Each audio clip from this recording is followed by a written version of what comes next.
Well, I think first and foremost, I just appreciative of our team and their effort and what they came with tonight.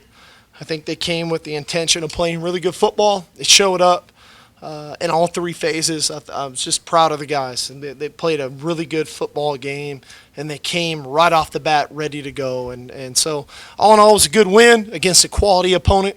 Got a little time now to kind of repair for some bumps and bruises, and then get ready for a stretch here that's it's going to be tough. So we got to get ourselves ready to go.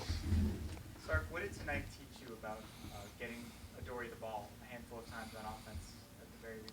He's pretty good, but we've known this about Adoree. You know, he's a phenomenal player. The hardest thing about dealing with Adoree is when and how many times, and it's a challenge because he's so good in all three phases. But I think the reality of it was, he was a quality player on defense. He was effective on special teams and return game, and then obviously offensively, just with the ball in his hands, him making plays. So all in all, we got to continue to find ways to make that happen.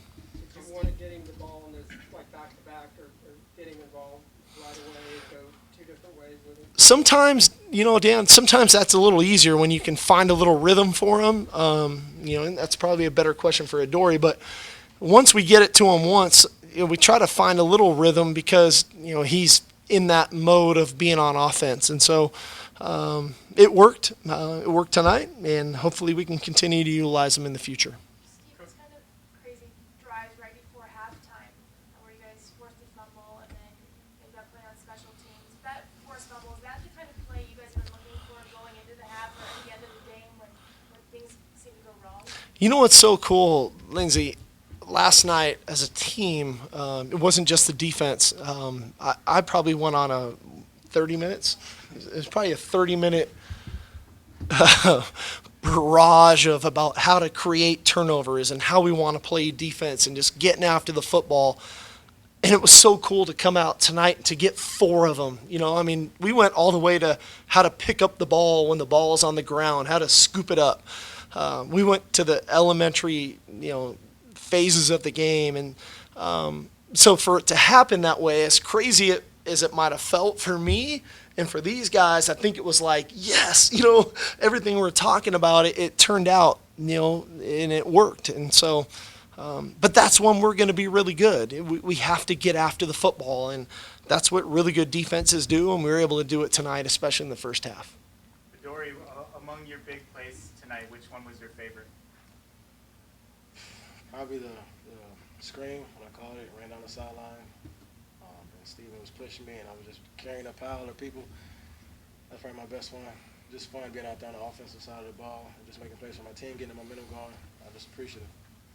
Cody, you're shaking your head. Why are you shaking your head? I'd probably say a touchdown pass was my favorite of his, but no, he's electric. Like Coach Stark said, man, it's you got to find. That's what we do on offense. Is we find ways when to use them, try to disguise different looks, give them the ball in different situations, and it's so tough to do, especially at the college level, to learn a whole defense. What I have to do at corner. What your coverage is, what your responsibility is on this play, and then come over on Tuesday and Wednesday for little segments of offense and learn 10 to 15 plays. That's not easy to do, but I think it shows how mature he is for only being a freshman or being a sophomore. Making so many plays.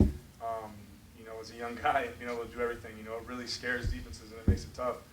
And then people, the coolest thing for me is when he comes out on the field. Everyone on the defense is, Tuesday, and everyone has to point out. So even if he's not getting the ball, everyone's aware of it on defense, and I think that just speaks volume to the type of players he is. Steve, you guys are 5-0 now from last year, and now coming off of a loss. Is there a common thread there?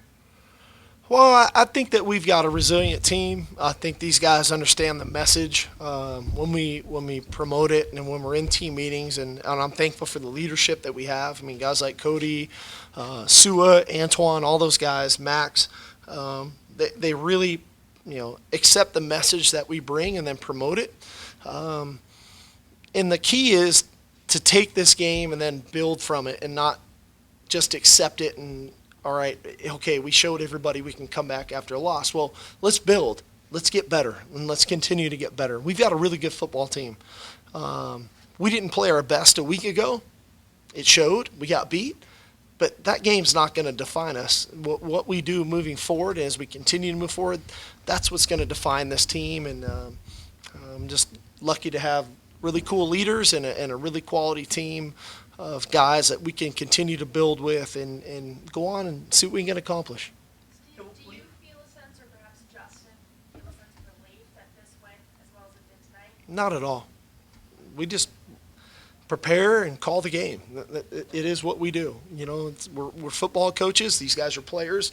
We watch the film. We make our corrections. We put together a game plan. We motivate our players.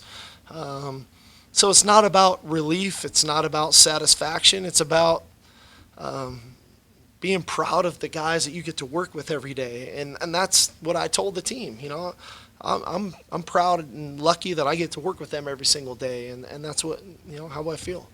What do you feel like are maybe a couple of the keys to bringing it again next game? Well, we got to remain aggressive. We got to continue to try to get after the football defensively, and we need to stay aggressive offensively. You know, I mean, when we're at our best, we're going to attack you, and I don't think that I never want an opponent to come onto the field thinking we're a conservative team. We're always going to attack you, and you opponents need to be ready. What has to happen with the run game, do you think? What would you like to see? Well, the biggest thing, Dan, with the run game, especially against Arizona State, they're going to sell out. You know, they're going to do everything they can to try to stop the run or affect you one way or the other. And we knew that going in. So we knew we were going to have to take our shots one-on-one down the field. Cody did a heck of a job finding those matchups. But we knew that coming into the game. This wasn't going to be a game where we were going to get 4 or 5 yards a pop. It was going to be a little bit of a feast or famine mentality. But at the end of the day, it was effective for us. Cody, how badly did you guys need to win this game tonight to kind of put the season back on a positive course? I don't think necessarily really needed to win tonight. I think these guys, like I said, the coolest part for me is obviously we had a let up last week, but we came in Monday, and then Coach Sark got on us and he told us the truth. It's Tell the Truth Monday, and he told it how it is, and guys responded so cool. I mean, the next day they came out and no one was hanging their head down on the first Tuesday practice. No one had their head down. No one was upset. And I think the biggest key, for a loss is, getting back out there, get back to our environment out of the practice field, learning what we did wrong, making the changes from that. I knew the mindset going into this game, these guys were going to be effective. I knew that our team was going to come out, make plays, and respond from last week. And it was really cool to see. It's exciting, and it makes my job a lot easier. When the guys come to practice with that mindset and come out to the games, and we don't have to do a whole lot, me or him, don't have to do a whole lot of yelling. You can look in their eyes and know they're ready. And I think these guys played great for them. I'd like to piggyback that because I think that the natural assumption was the sky is falling. What's wrong with us?